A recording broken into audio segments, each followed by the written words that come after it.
मुग्धा का 21 साल का देवर राज प्रतियोगी परीक्षाओं की तैयारी कर रहा था। विनय जैसा प्यार करने वाला पति पाकर मुग्धा भी खुश रहती थी। कुछ पति की तनख्वाह और कुछ वह खुद जो निजी स्कूल में पढ़ाती, दोनों से मिलाकर घर का खर्च अच्छे से निकल आता। सास ससुर गांव में रहते थे। देवर राज अपनी पढ़ाई के चलते उनके साथ ही रहता था। जिंदगी में कमी थी तो बस यही कि खुशहाल शादीशुदा जिंदगी के 10 सालों के बाद भी उनके कोई औलाद नहीं थी।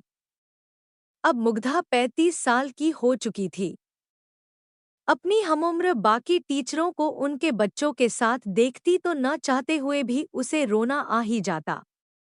वह अपनी डायरी के पन्ने इसी पीड़ा से रंगती जाती। रोटियां बन चुकी थी। राज ने उसे कुर्सी पर बैठने को बोला और सामान समेटने लगा।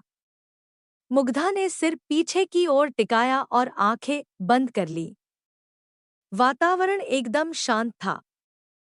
तभी वहां वही तूफान फिर से गरजने लगा जिसका शोर मुग्धा आज तक नहीं भांप पाई थी।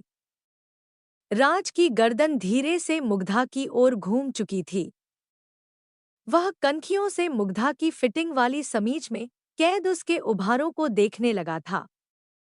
मुग्धा की सांसों के साथ जैसे जैसे वे ऊपर नीचे होते, वैसे वैसे राज के अंदर का शैतान जागता जाता।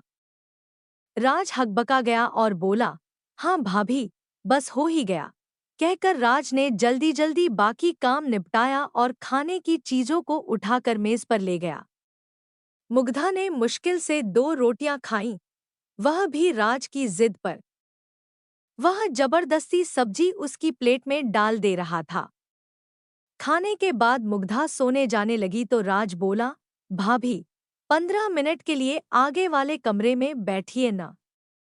मैं आपके लिए दवा ले आता हूँ। अरे नहीं, रात भर में उतर जाएगा। मुग्धा ने मना किया लेकिन राज कहाँ मानने वाला था। मैं पास वाले केमिस्ट से ही दवा लेकर आ रहा हूँ भाभी। जहाँ से आप मंगाती हैं हमेशा। दरवाज़ा बंद कर लीजिए। मैं अभी आया, कहता हुआ वह निकल गया। मुग्धा ने दरवाज़ा बंद किया और सोफे पर पैर ऊपर करके बैठ गई। राज ने तय कर लिया था कि आज तो वह अपने मन की करके ही रहेगा। इस बीच केमिस्ट की दुकान आ गई। क्या बात है राज बाबू? केमिस्ट ने राज को खोया सा देखा तो पूछा। राज का ध्यान वापस दुकान पर आया।